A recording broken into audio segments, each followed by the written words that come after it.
Salute, Nick family. Welcome to the channel, Dope Soul Sports Talk, Dope Soul Knicks Talk, a member of the NBK family. The Boston had every reason to win that game last night, right? The Knicks beat them a week ago. They lost a 28-point lead and the game to Brooklyn. They lost the first seed in the Eastern Conference to Milwaukee. You expected a sharp Boston Celtic team, right? The Knicks are going in there without Brunson. And what did the Knicks do? The Knicks, in my opinion, basically said, you being desperate, that's about you. We're a good team. We need this game. We want this game. And the Knicks went into Boston without Jalen Brunson and won in double overtime. And I remember prior to the game saying, if the Knicks pull out this game, knowing how desperate Boston is, as much as we say, we think they've arrived, we think they're a good team. If there were any doubters, last night's game, basically, you should be a believer at this point. The Knicks was on fire last night. It told us just a little bit more about our team, right? And at the end, I'm going to tell you why I believe beating Charlotte Tuesday is just as important as getting that win last night in Boston. Let's get into it. I appreciate everybody that's joining me in the chat. Harlem Girl, Andrew K, Big Kev, Geraldine MacGyver, JJ, Andrew Torres, Ajay, Cody, White Falcon 44, Jarrell, appreciate you, my brother, Julian Blum, Kevin Turner, Thomas Banks, and whoever else is going to join us later. All right, let's set this up before we get right into last night's game. So the Knicks came into the game last night 38-27, 11 games over 500, like just unreal. Fifth in the Eastern Conference, 9-1 over their last 10 games, having won 8 straight. Boston came into the game 45-19, second in the Eastern Conference, 7-3 over their last 10, which is not bad by any stretch, having lost their last game to Brooklyn. We were without Jalen Brunson, so we started Quickley, Grimes, RJ Barrett, Randle, and Robinson.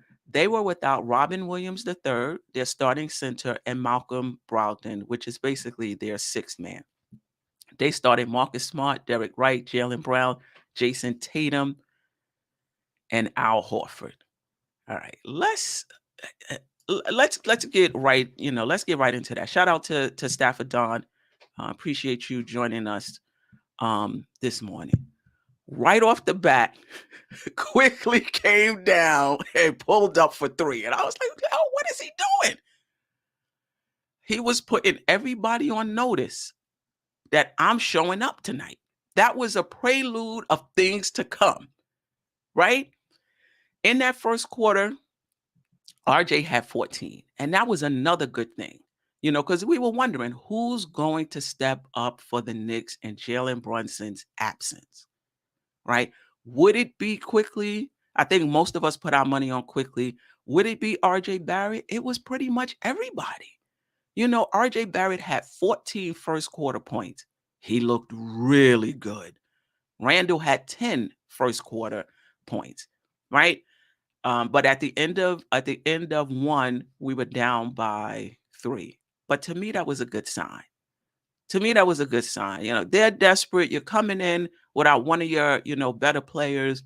How are the Knicks going to hold up in that first quarter? Now, usually we are a good first quarter team at full strength, right? But the Knicks, let them know we're not going to back down in this game, period, point blank.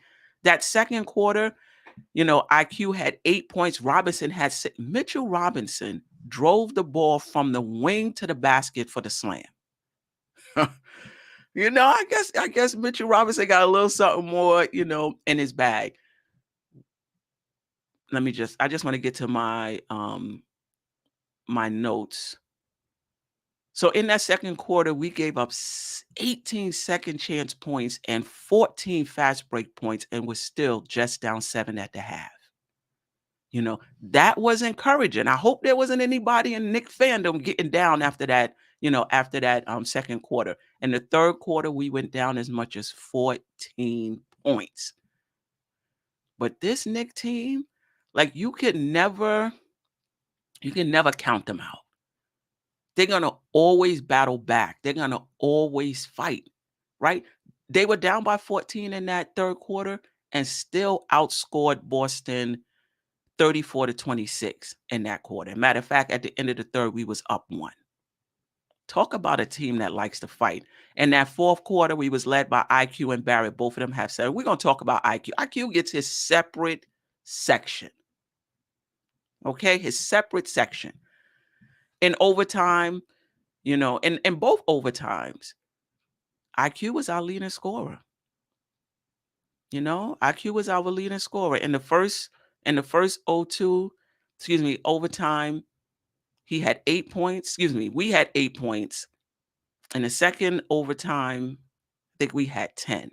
And both overtimes, IQ together had 9 points. And Josh Hart, let's not forget about him.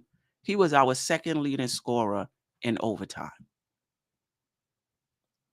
These guys was just on something else. Like, it's just hard to just kind of wrap my mind around the game. I watched a little bit more of it this morning. It was just kind of hard to wrap my mind around just how well they came out and played, particularly quickly. Let me check in with the chat, and then I'll get back to what I'm saying. Jeff Clafter, I like how Randle let IQ do his thing in double overtime. No doubt about it. No doubt about it. Just noticing that he's hot. He's doing it. I don't need to be the man right now. Let me get the ball to him and let him do his thing. Yeah, I definitely like that. Salute, Ron Stillnick fans. Appreciate you. Cody, IQ has washed away all my doubts. Yeah, no doubt about it. IQ put this team on his back. RJ had nothing. How could you say RJ didn't have anything to do with it? He had 29 points. He had 14 points in the first quarter. Just imagine if we didn't have that. Just imagine in that first quarter, after 1, we're down 14 or we're down 12. Can we fight back and win it? Yeah, we were down 14 in the third quarter, and we fought back and won the game. But how could you say a game in which we won by 2 points that RJ had nothing to do with it? Not only did he score 29 points, he was efficient in doing it. I don't know about that, Keith Turner. I appreciate you. Though. White Falcon, IQ or Brunson. Where's my IQ? Can't play point guard. Listen, I 1 game, 2 games versus a whole season. He's on his way. I'm not trading IQ for Jalen Brunson. I'm just not. But I'm not taking anything away from how Quickley is playing right now either. JJ Quickley played 55 minutes. Yeah. I mean, it was a double overtime game. So, the Knicks had to, they had to play a lot of minutes, but Quickley played 55. And Tibbs said that he thought about giving him a breather in the fourth quarter, but he was playing so well. He just wanted to rock with him and just basically just keep the momentum going. I need a show to talk about how right I was. Listen, we're not doing a show about how right you were. Right now, the Knicks are on a 9-game winning streak, on the verge of being championship contenders, 1 game out of the fourth quarter. We're not having no shows just to prove that you or somebody else was right. And just because you put somebody in at point guard for 1, 2, or 3 games, don't mean they're better than the point guard you have. And I'm not taking anything away from Quickley. I'm not making that change. If I had a choice from Brunson to IQ, and I'm not taking anything away from him. Nothing away from him, at all. People want to pit Randle against Brunson. Yeah, Brunson against IQ. All of those guys play for us. All of those guys play for us. Yes, Jeff Clapp. Just happy we got both of them. No doubt about it. No doubt about it. All right. Let's talk about quickly the versatility he has and how valuable he is. Last night, 38 points, 8 rebounds, 7 assists, 4 steals, 2 blocks, 5 3-pointers. Shot 53.6% from the field, 41.7% from the three-point line, and 75% from the free throw line. He could play the 1 or the 2. He could start or come off the bench. He plays both offense and defense, and his decision-making and his shot selection has gotten better. Yes, did he dribble the ball a few times, a bit more to my liking? At one time, we got a 24-second violation because he passed it late. Yes, but none of these Knicks were perfect, right? We could talk about the things they've done well in last night's game, and we could talk about the things they did not do too well, right? Nobody was perfect last night, but he was really, really good.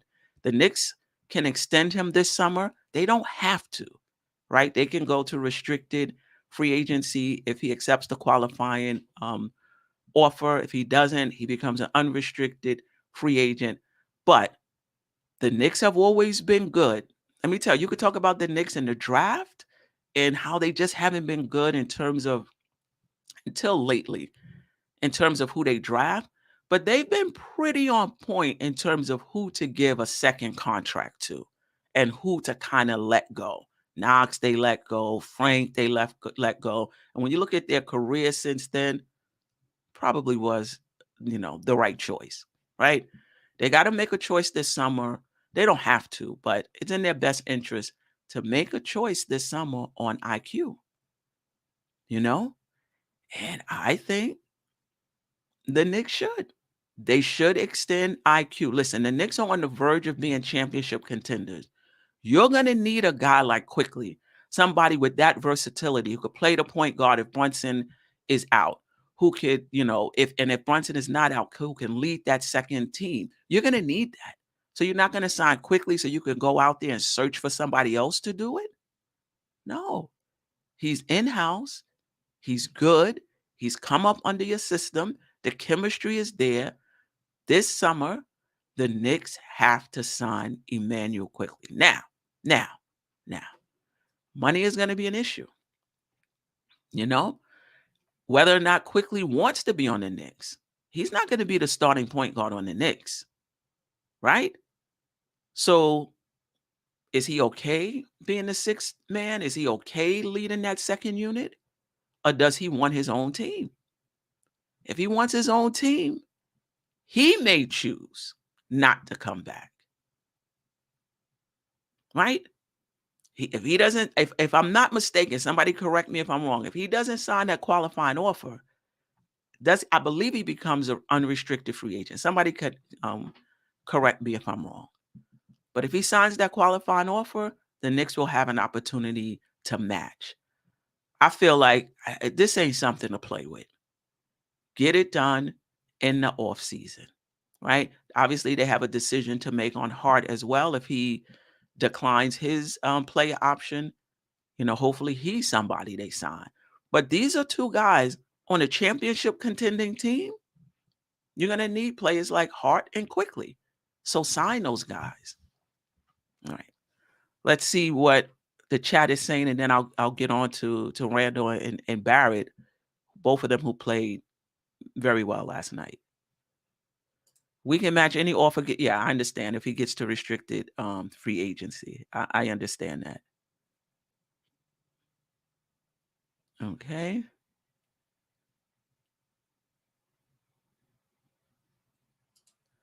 I'm enjoying the game. I'm not taking anything away from IQ. He's the reason we won the game.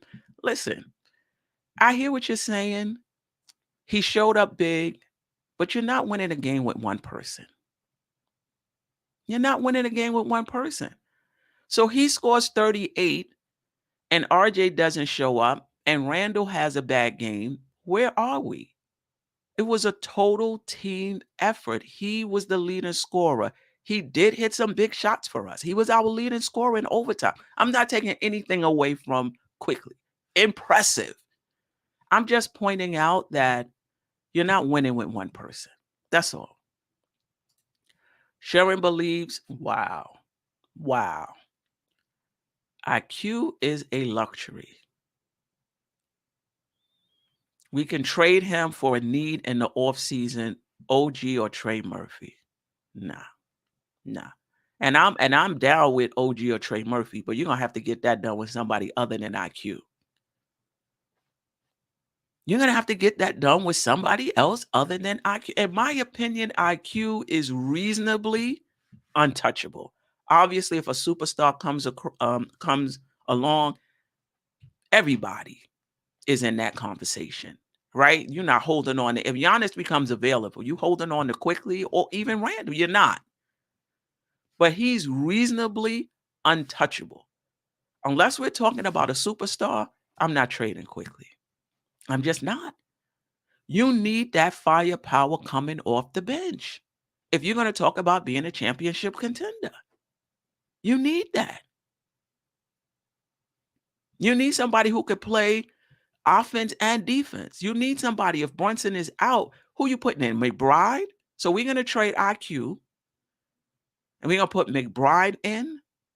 Or now we're going to have to bring in another point guard? No. We got other pieces we can move if we feel we need an upgrade for OG or Trey Murphy. So I don't think he's a luxury at all. I think he is a necessity, and the Knicks need to get on that first thing in free agency, in my opinion. Still, Knicks fans, I would just remind you last night that Tatum gave Grimes the business. But don't forget his defense against Boston and Tatum, the game we played them before. Tatum had 14 points. Yeah, I mean, listen, Grimes is pretty much outmatched because he's our best perimeter defender. You know, you're not going to put IQ. I think IQ is our best perimeter defender, but you're not going to put IQ on a three. So when you're talking about the twos and the threes, it's Grimes. So a lot of times he winds up on players who are taller than he is. And last night, he got the business. But there's been other nights in which he's done pretty well. East Blue Drew wants to give, IQ the max. All right. Thomas Banks, IQ plays with no fear. He is built for New York. Dish Dash, Brunson was just Eastern Conference Player of the Month. Calm down, folks. Yeah, that's what happens. If Obi was to go on and score 35, now it's time we could get rid of Randle. One game now, we can get rid of Randle. I mean, that's how, that's how we are as Knicks fans. We got to take the totality of a season, not just a stretch of a season, not just a game when you're evaluating a player. William Thompson, do we care that we swept the week 4-0, beat Boston twice? And listen, on this 9-game winning streak, the Knicks are beating good teams. These ain't no powder puffs the Knicks are beating. Really, we beat Miami, Brooklyn. Brooklyn won their last 2 games. They're not giving up that 6th seed. They're not falling out of the playoffs easily, right? If they're going to go into the play-in, they're going to fall to the play-in, it's not going to be without a fight. Right? Won their last 2 games. One of them was against Boston, and they were down 28 points in that game. So they're fighting. The Knicks made quick work of Brooklyn. Miami, last-second shot. Boston twice, one in double overtime. Like, these Knicks are for real. Jarrell JB is still my point guard. Salute to IQ, though. We need him. No doubt about it. Still, Knicks fans, unfortunately, at this point, you would have to trade Grimes before IQ. Although I would trade Barrett, Obi Fournier, Deuce, iHeart, etc. before trading Grimes or Quickly. You know, I was thinking about this, and shout out to Keith Turner. Like I said, you guys, you know, always get me thinking. I never sit here. Listen, I started in the chat on a nothing but Knicks. So I don't sit here feeling like my opinion is king or queen, right? I listen to you guys. I ponder what you're saying. So Keith Turner was like, we need to upgrade at the 2 or 3. Now, my pushback was, if we're just talking about moving the chairs on the deck, like moving IQ and moving Josh Hart into the second unit, leave it the way it is. The chemistry is good. You know, RJ has been playing better since the All-Star break. Grimes is only getting 20, 22. Leave it the way it is, right? Leave IQ and Josh Hart coming off the bench. A lot of times you have better players coming off the bench because it just fits how you're playing. However, if the Knicks want to be championship contenders, to Keith Turner's point, that small shooting guard and small forward position does need an upgrade. Now, it can be internal. That upgrade could be, you know, Grimes becoming more consistent than he is right now. That upgrade could be the efficient RJ Barrett that we are seeing since the All-Star break. He becomes that guy throughout the rest of this season, next season, and beyond. Then we have our upgrade, right? But if that's not the case, to still Knicks fans' point, we may have to look for an upgrade externally, right? And then it becomes, who are we trying to bring in, and who does the other team want? They may not want RJ Barrett. They might want Grimes. And this is the thing. And we can actually talk about this now when we talk about the Knicks being on the verge of championship contention. I underline verge because for me, 3 things need to happen for the Knicks to be championship contenders. Number 1, and these questions will be answered soon. How do they play in the playoffs? If the Knicks in the first round get swept 4-0, no, you're not on the verge of being a championship contender. Like what you're doing now is great, right? 9 straight wins, 12 games over 500. This is great. But whether or not you're a championship contender or not, that's solidified in the playoffs, not in the regular season, right? So are they on the verge of championship contention? Is going to depend on what they do in the playoffs. It's going to depend on whether that, in my opinion, that shooting guard and small forward position is upgraded. And again, that could be an internal upgrade. But if you're a championship contender, those 2 positions need to be upgraded, right? You cannot have a shooting guard that can shoot 6 3-pointers one game and go 0 for 5 the next. You just can't have it if you're a championship contender. You can't have your starting small forward who can't defend, can't finish at the rim. You cannot have that. So those 2 positions have to be upgraded. I'm confident that it'll be internal, right? That Grimes will take the next step, that what we're seeing from RJ now, which is similar to what we saw from him before he injured his finger, right? December and January, I believe it was, before he injured his finger, he was playing really, really well and very efficiently as well, right? The third thing I need to see before I say they're championship contenders is, how do they play next season? How many times have we seen a team play very well one season, Toronto, and then scrambling to get into the play in the next season? Right? So I think the Knicks are on the verge, but there's a few questions that need to be answered, and that starts in the playoffs. Now I'm going to say this about Grimes to Ron's point. A lot of times you move off of a player not because you don't think they're going to be good, but because they're not going to be good in the time that you need them to be good. Right? When you think about the Lakers and they got off of not Randall, Randall went in free agency. Um, when they traded Brandon Ingram and they traded D'Angelo Russell, it wasn't that they didn't think those guys were going to be good eventually, but they weren't going to be good during the time that they needed them to be good. Now that they had LeBron James, right? If the Knicks say the Knicks are become championship contenders, can you wait for Grimes to grow into that position? Right? We're going to know in the playoffs, right? If the Knicks are in the playoffs, if the Knicks bomb out, you can wait for Grimes because you ain't there.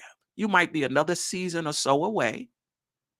And by that time, Grimes should be ready.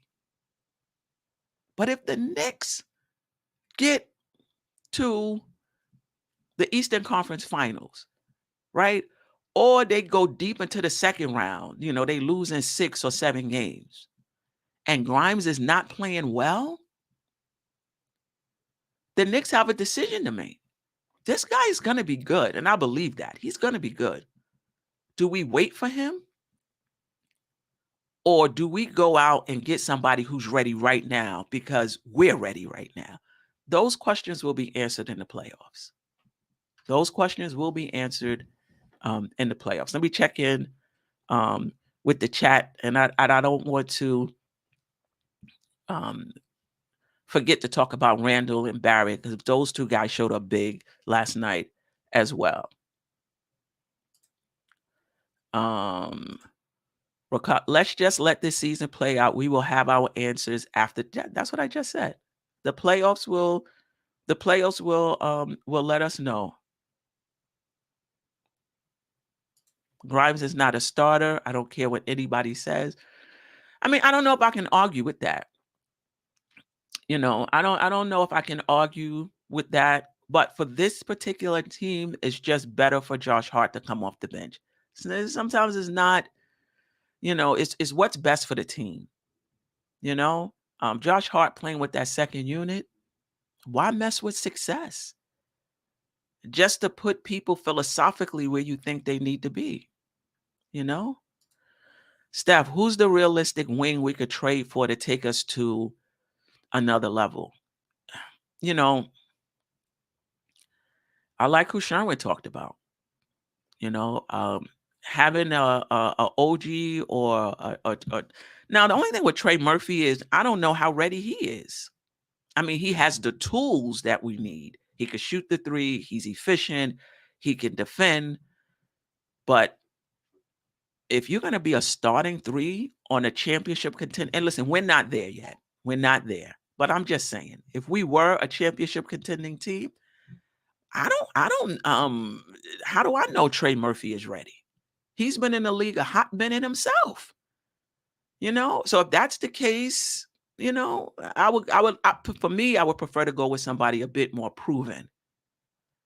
If we're talking about building a championship contending team, we got to move off of some of our young guys and I'm not talking about some grizzly veterans, injury prone, but you need some guys who are proven in this league, who've proven that they could play and produce in the playoffs, right? You look at any of these championship contending teams, they may have one young player in their starting lineup, maybe. They may have one in the rotation, right? And I'm not talking about Boston. They're young because they became championship contenders young, and they grew into it. And the same thing with Philadelphia. We'll see. Craig, sorry, Brunson's point guard skills are better than IQ. IQ could have made better decisions yesterday. Yeah, there was a few possessions where I thought he dribbled the ball a bit too much, but the Knicks weren't perfect. Randall had 31 points? He had 7 turnovers. 7. And I think 4 of them were, in between the fourth quarter and the 2 overtimes. He was good, but he wasn't perfect, right? None of those guys were. If I can use IQ to get Brandon Ingram, I'm all in. I like Ingram. He's just injury prone. He plays like 50 games a season.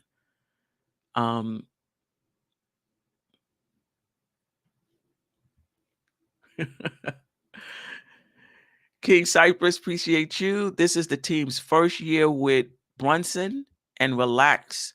Too much complaints in Knicks YouTube space. No doubt. No doubt. Still, Knicks fans, you can't downplay Brunson's impact on this team and Julius Randle. I know he is not a good defender, but he is a special offensive player. He also takes pressure off the rest of the team. Yeah. I mean, they put a lot of pressure on Julius Randle last night, and for the most part, he came through. Yeah.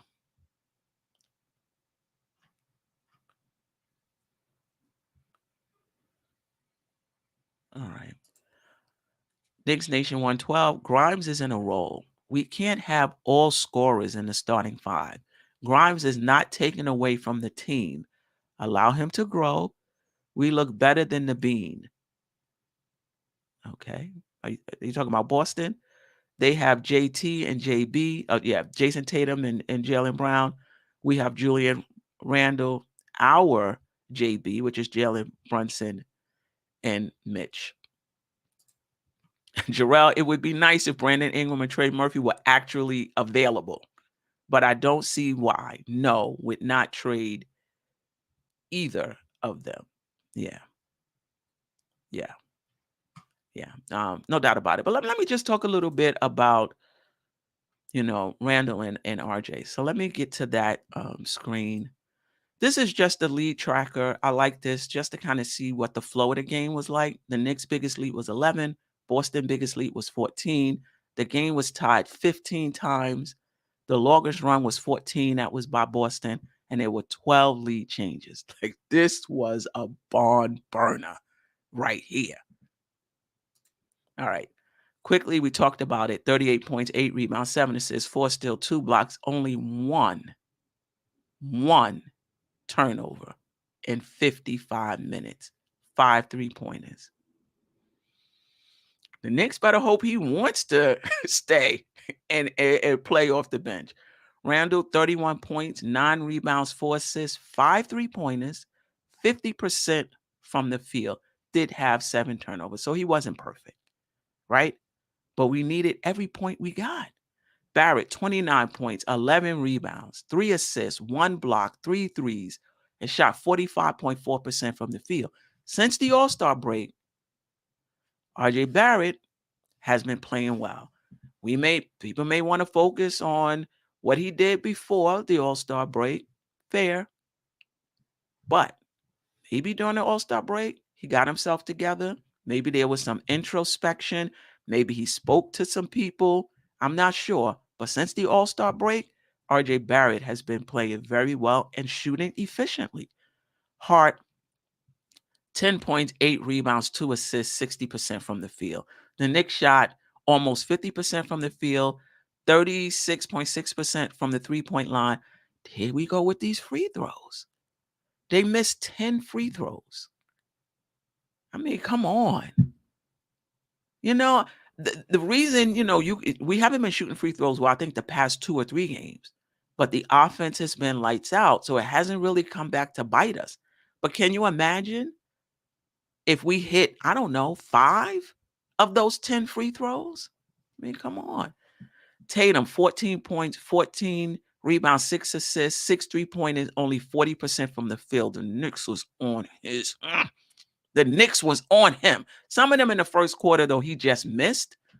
But for the most part, the Knicks was all into Tatum. He had 40 points on 30 shots. He had to take 30 shots to get those 40 points. Brown played well last night. 29 points, 8 rebounds, 4 steals, 2 3-pointers, shot 48% from the field. Horford. Now, I thought between Mitchell Robinson and Hartenstein, they might have the edge at center with Robin Williams III being out.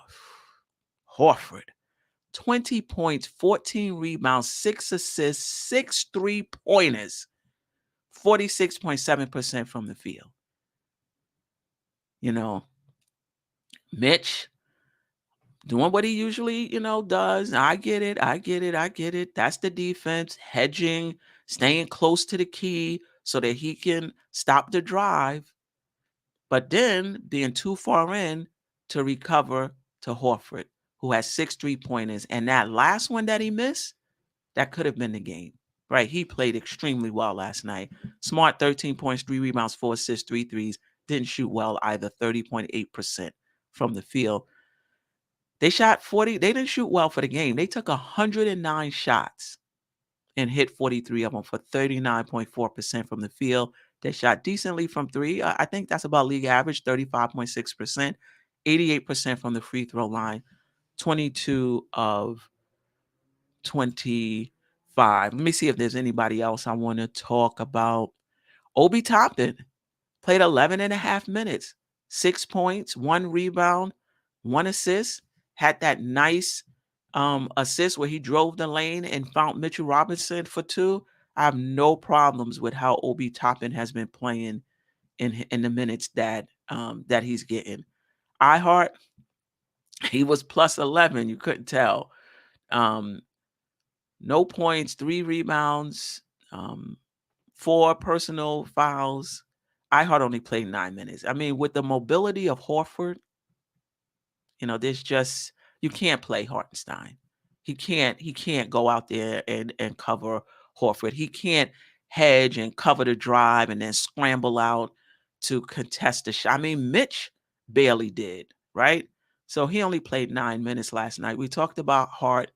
Grimes, 25 minutes, 4 points, 1 assist, 1 block. Only took 2 shots, which was 2 3-pointers, and hit one of them. Julius Randle took 13 threes. He made 5, 38.5%. RJ was 10 for 22. That's an efficient game. He got more shots with Jalen Brunson out and made the most of it. Didn't shoot well from 3, 3 from 9. I mean, a little under league average. He had 11 rebounds, 3 assists, 1 steal, 1 block. Played 50 minutes and turned the ball over twice. I mean, I don't know if you can have any complaints about, RJ Barrett last night. I thought, behind Quickley 38 points, there was Julius Randle with 31 and RJ Barrett with 29. And we needed every one of them, right? I thought those guys played well. Did they play perfect? No. 7 turnovers for Julius Randle. He has to get better at that. Because in the playoffs, this is what's going to happen. You're going to get crowded. You're going to back people down, and somebody is going to come to try to swipe the ball. Right? So he just has to get better in that respect. But 31 points, 9 rebounds, 4 assists. He hit 4 clutch free throws in that fourth quarter. This game doesn't even go to overtime without the 4 clutch free throws Julius Randle hit in the fourth quarter. Okay? Was he perfect? No. Was he damn good? Yeah, he was. Same thing with RJ Barrett. Was he perfect? No. Was he really good? Yes, he was. All right, let me check in with the chat before. Well, let me just do this real quick, and then I'll check in with the chat. Rebounds was even, 54 to 54. The Knicks only had 18 assists. The Knicks turned it over 19 times. That's unlike the Knicks, but Boston had a lot to do with it. I mean, their defense is really, really good. The Knicks still shot almost 50% from the field, 36.6% from 3. Points in the paint, 56 to 42. The Knicks won that battle. But second chance points, I think they had, was it 16 or 19 offensive rebounds? They had 29 second chance points to our 7. So they did a good job keeping us off the boards, keep off the offensive boards, keeping us from converting on the offensive rebounds that we did get. And fast break points, 19 to 6. They have 14 of them in the first half. So the Knicks did a better job in the fast break points in the second half, giving up only 4.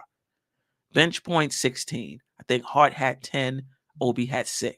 Remember, IQ, who's big for us in terms of bench scoring, started last night. All right. Let's get back to the chat before we go over the Charlotte game. Knicks Nation 112. More was expected of Juju last night. Plus, the Bean have good defenders that can make things difficult for Juju. And they did. And they did. Source one, I think the difference between IQ and RJ, IQ play defense. Yeah, no doubt about it. This is your first time, Source one. Welcome. Appreciate you um for joining us. Sherman, doubling Randall from the blind side is the formula to guarding Randall. Yeah, it is. And he just has to get better.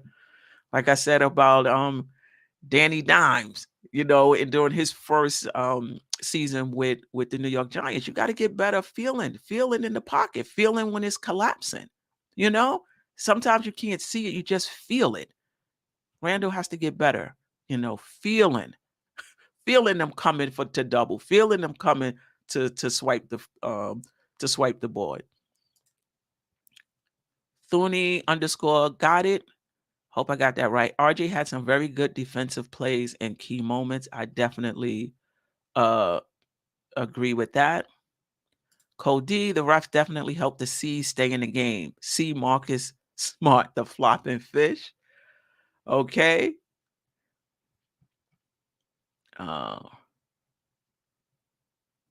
Let's see. Lion of Judah, good morning, Steph. I have a question. When you play basketball, was it the team's timeline? Or did the coach gel and work with you? Or did they cut? Well, it's very different. It's very different when you're playing college ball or high school ball. There's no trades. There's no free agents, right? There's no waiver wire, So it's totally different. I would say in high school and college, if there were free agents, if you could trade with other teams in your conference, yeah, trades would be made. If there was a college waiver wire, yeah, yes, college teams would take advantage of it and to upgrade their team. It's just different. They don't have that in high school and college. But if it was, yeah, right? So in high school and college, you were stuck with whatever team you had. You had to make it work. There wasn't a lot of options until the off season. Kenya Smith, appreciate you, sis, for joining us on Facebook. Great win for the Knicks. No doubt about it.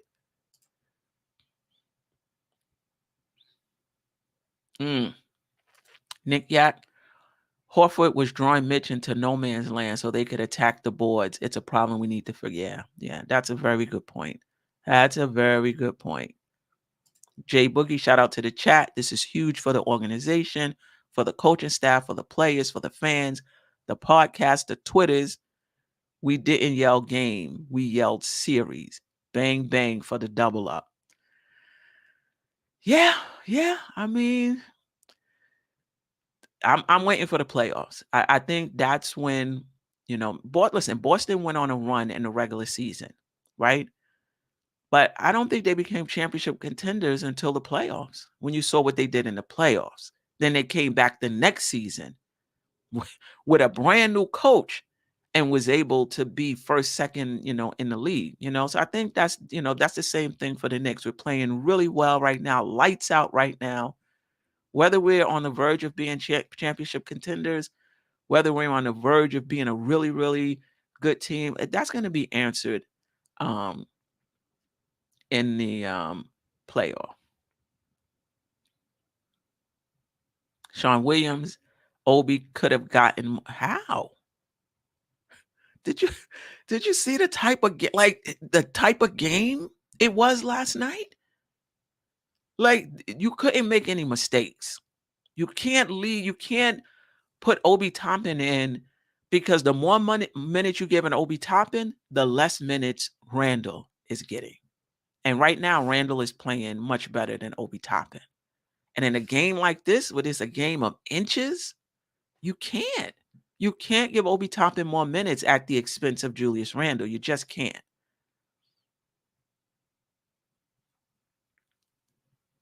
Knicks Nation 112. RJ is not flashy, but steady Eddie can make winning plays when it counts. As long as the team makes more winning plays than the opposition and more wins, that's all that matters. Listen, you can win despite players as well. So I think it matters that we win. That's number one. But I think it also matters that your best players are steady and that you can count on them, because it's about to get really real when we enter into the playoffs. And we're going to need RJ Barrett. And if we don't have RJ Barrett, if he's not steady Eddie, if he's not playing well, it's going to be harder to win those games, right? They're going to key on Brunson and Randle. What are the rest of the team going to do? That's going to be the difference. That's going to be the difference in the game. Yeah, Keith Turner. I'm looking at his efficient stat line. But listen, if you want to talk about plus minus, not just RJ's plus minus. RJ was a -8, but so was Julius Randle was -8. Mitchell Robinson was -1. Josh Hart was -2. McBride was minus. The only plus was Hartenstein and Obi Toppin. So plus minus doesn't always tell the story. All right. We talked about, oh yeah, let's go over this. The Knicks are 5th in the Eastern Conference, still 1 game behind Cleveland, who won their last game. 2 games against Brooklyn. Brooklyn won their last 2. They're not giving up that playoff spot without a fight. We're still 4.5 games above Miami, right? So it's up to the Knicks.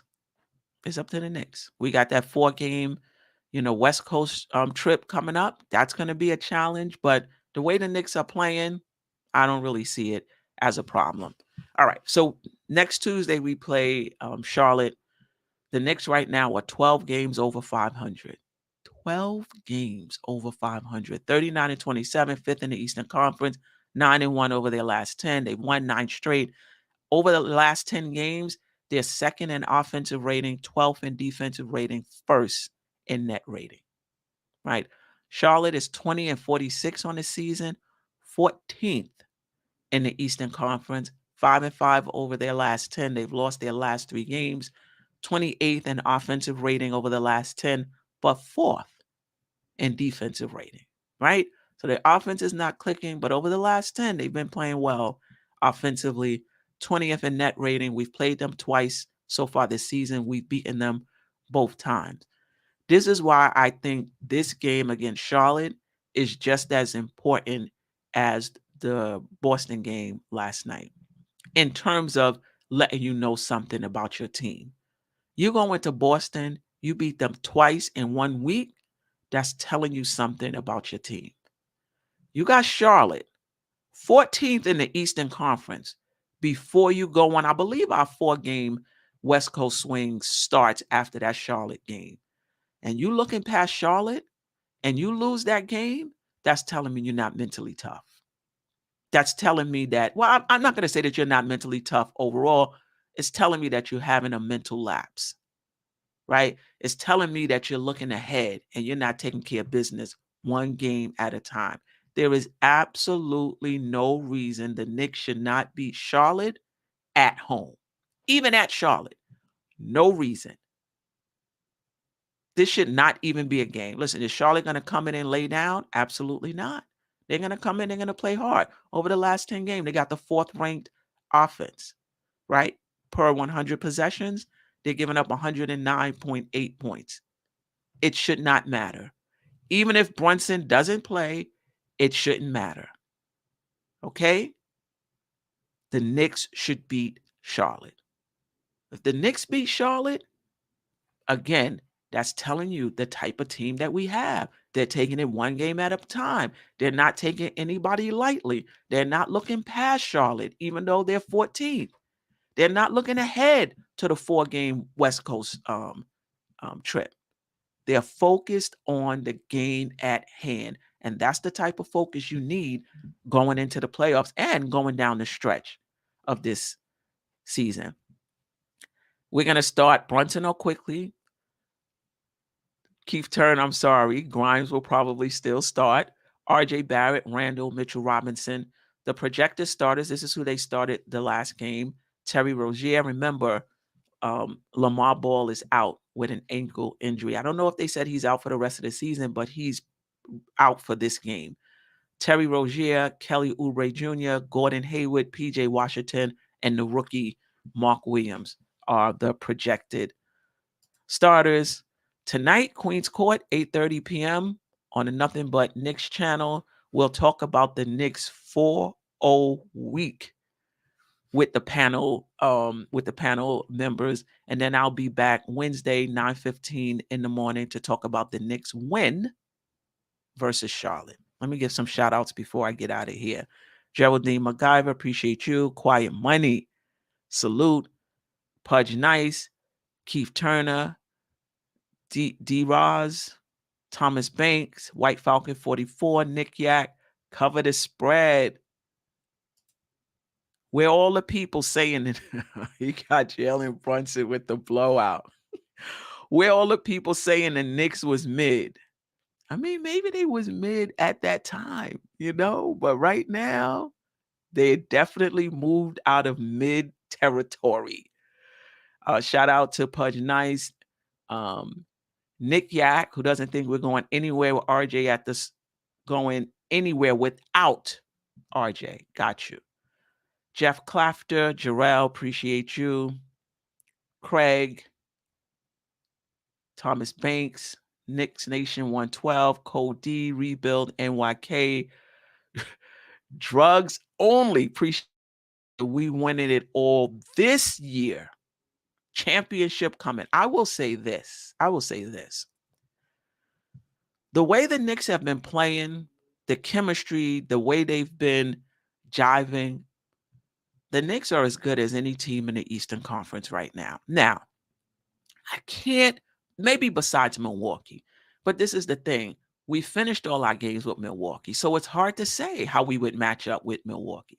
I know Milwaukee have won 16 straight, but at one point, Boston had the best record in the entire league.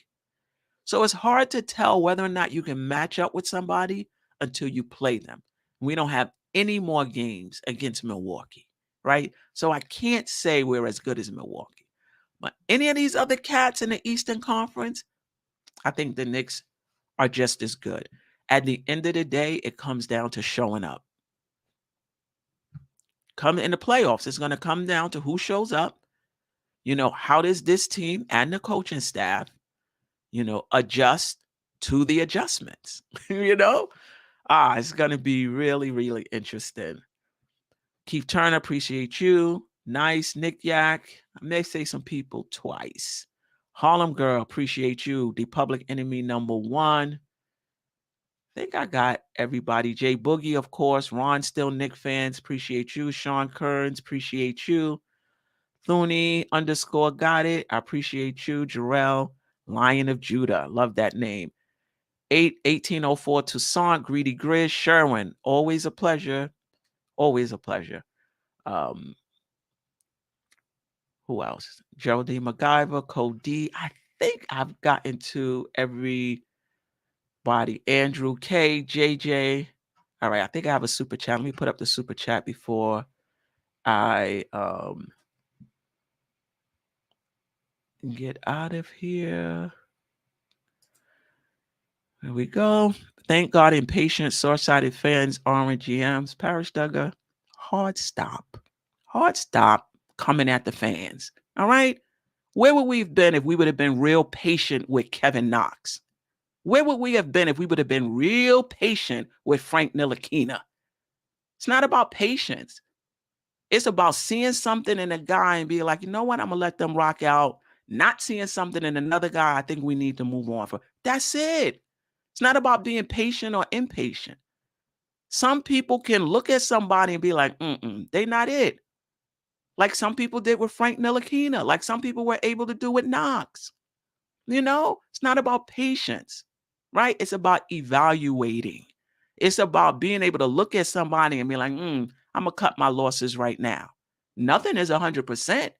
You could cut your losses and be like, that was a mistake. or you can hold real long and miss out on better players, right? So stop coming at the fan, Joe. All right. Okay, the Public Enemy wants the White Howard on the team. Hey.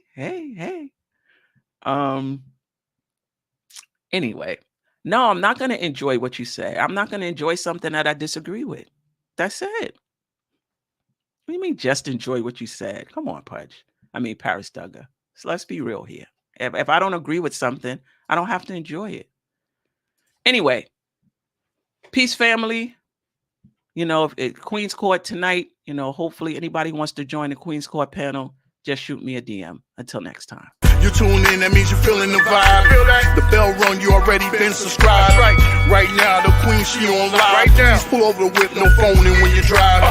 Dope Soul, sporting with the talk. First lady from New York, Brooklyn. All my people, you rocking with the chat. Hit that. The like button would tell me where you at.